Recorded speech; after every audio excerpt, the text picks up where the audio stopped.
اچھا سادے لفظوں میں بتا دو. ہاں یہ ٹھیک ہے. اب یہ اچھا اچھا نہیں یہ تو ایک اچھی بات ہے. مرزائی نہیں ہے لیکن پولیو کے آپ کے مریض بھی نہیں ہے, لیکن ہر سال پولیو کے قطرے پلانے والے آتے ہیں تاکہ مرض آنے سے پہلے علاج ہو جائے. مرزئی نہیں ہے تو مرزیوں سے پہلے سمجھ جاؤ, اس سے پہلے کہ وہ کذاب اور دجال آ گیا اور آپ کا ایمان لوٹ کر چلا گیا, پھر آپ ڈھونڈتے پھرو گے کوئی بتانے والا آئے. ممکن ہے پتہ نہیں اس وقت ہم تہے خاک ہوں گے یا کہاں ہوں گے, پھر آپ کو کوئی بتانے والا نہ ملے. مرزائی مرزا غلام قادیانی کے پیروکاروں کو کہتے ہیں. یہ وہ بدبخت طبقہ ہے جنہوں نے ہمارے نبی حضرت محمد مصطفیٰ صلی اللہ علیہ وسلم کو اللہ کا آخری نبی نہیں مانتے. پنجاب قادیان گرداسپور کے اندر پیدا ہونے والے مرزا غلام قادیانی کو اللہ کا آخری نبی مانتے ہیں, اور پھر اس سے بڑھ کر ظلم یہ کرتے ہیں, یہ ہمارے پیغمبر کے خاندان کی بھی توہین کرتے ہیں, ہمارے نبی کی بھی توہین کرتے ہیں. مرزا غلام قادیانی کہتا ہے تم ایک حسین کو روتے ہو, ہزار حسین از در گریبانم. جیسے ہم کہتے ہیں تیرے جیسے تو ہزار میرے ناڑے کے ساتھ بندھے ہوئے ہیں, کہتا ہزار حسین میرے گریبان کے ساتھ بندھے ہوئے ہیں, مجھے ان کی اوقات نہیں ہے, میرا درجہ حسین سے زیادہ ہے. اب ایسے بدبخت کو پھر کہتا تم مردہ علی کو روتے ہو, میں زندہ علی تم میں موجود ہوں. کہتا ابو بکر و عمر کی بات کرتے ہو, یہ ابو بکر و عمر وہ ہیں جن کے بارے میں رسول اللہ صلی اللہ علیہ وسلم فرمایا تھا ابو بکر و عمر منی بمنزلۃ السمع والبصر. ابو بکر اور عمر میرے لیے ایسے ہیں جیسے کان اور آنکھیں ہوتی ہیں. عمر میری آنکھ ہے, ابو بکر میرے کانوں کی طرح ہیں. لیکن اس کے بارے میں مرزا قادیانی کہتا ہے یہ تو میرے جوتے کا تسمہ کھولنے کے بھی لائق نہیں تھے. اب بتاؤ یہ ہے بدبخت طبقہ قادیانیوں کا.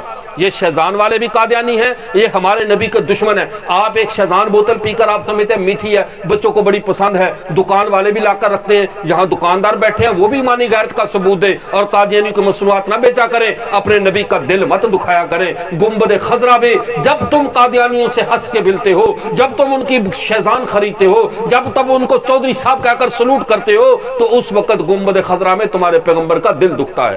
بس یہ بات ذہن میں رکھا کرو. اب تم تو ایک بوتل پی کے فارغ ہو گئے, لیکن اس سے حاصل ہونے والا نفع قرآن پاک کے معنی کو بدل کر 40 زبانوں میں اس کو تحریف کر کے پوری دنیا میں پھیلایا جاتا ہے. پھر جتنے لوگ مرتد ہوتے ہیں ان سب کا گناہ آپ کے کھاتے میں آتا ہے. اس لیے قادیانیوں کے زمینوں پہ مزدوری بھی نہ کریں. یہ بہت بدبخت طبقہ ہے, اسلام کا بھی دشمن ہے, مسلمانوں کا دشمن ہے. ان کا وہی طریقہ واردات ہے, نوجوانوں کو لڑکیوں سے اور بوڑھوں کو پیسوں سے پھنسا لیتے ہیں. بوڑھوں کی مجبوری پیسہ ہوتی ہے, نوجوانوں کی مجبوری حسن ہوتی ہے, اور بچوں کی مجبوری جو ہے وہ چھوٹے موٹے تحائف ہوتے ہیں. تو یہ چیزیں دے کر بیماروں کا فری علاج اور فلاں اور فلاں یہ نہیں. وہ کچھ عرصہ قبل گجرانوالا سے ایک مریض کو ان کے قادیان کا ہاسپٹل یہ رام نگر میں لایا گیا, تو اس کو اچانک ہوش آ گئی. اس نے کہا یہ کون سی جگہ ہے؟ انہوں نے کہا بابا جی آپ کو ہم وہ بیٹے جانتے تھے. کہنے لگے ہم ربوہ میں لے کر آئے ہیں, احمدیوں کے اسپتال میں. قادیانیوں کو احمدی, احمدی تو ہم ہے بھائی, احمد ہمارے نبی کا نام ہے, محمد ہمارے نبی کا نام ہے. قادیانیوں کو احمدی کہنا حرام ہے. احمد بھی ہمارے نبی ہیں, محمد بھی ہمارے نبی ہیں. ہمارے پیغمبر کا نام آسمانوں پہ احمد ہے, زمین پہ محمد ہے. تو قادیانی مرزا قادیانی کے ماننے والے خود کو احمدی کہہ کر ہمارے نبی کو جھٹلاتے ہیں کہ وہ احمد نہیں ہے, احمد مرزا قادیانی ہے. اب جب وہ لے کر آئے اس بابے نے بڑی عجیب, جب وہ حالانکہ اس کے دل کا مریض تھا, اس کو دل میں سٹنٹ کیا ہوتا ہے وہ ڈالنے والے ہوتے ہیں, وہ جو اس کا دل کے وال وغیرہ بند ہو جائیں. اس کو لے کر آئے, وہ بستر سے اٹھ کر چھلانگ لگا کر کھڑا ہو گیا. کہنے لگا مجھے اس بیماری میں مرنا قبول ہے, محمد کے دشمنوں سے میں علاج نہیں کروا سکتا.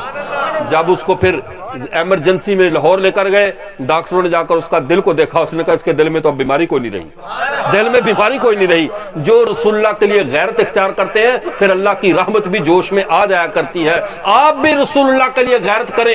میرے پاس ایک دو مثالیں نہیں, 20 مثالیں ہیں, لیکن میں اس کو اس لیے نہیں بتاتا کہ آپ فضائل سن کر نبی کے ساتھ آئیں. نہیں, اب میں یوں کہوں اگر رسول اللہ کے ساتھ چلنے پہ آپ کو چھوٹا چھوٹا کیما کر کے بھی ٹکڑے کر دیا جائے تب بھی سمجھنا کہ آپ فائدے میں ہو, نقصان میں نہیں.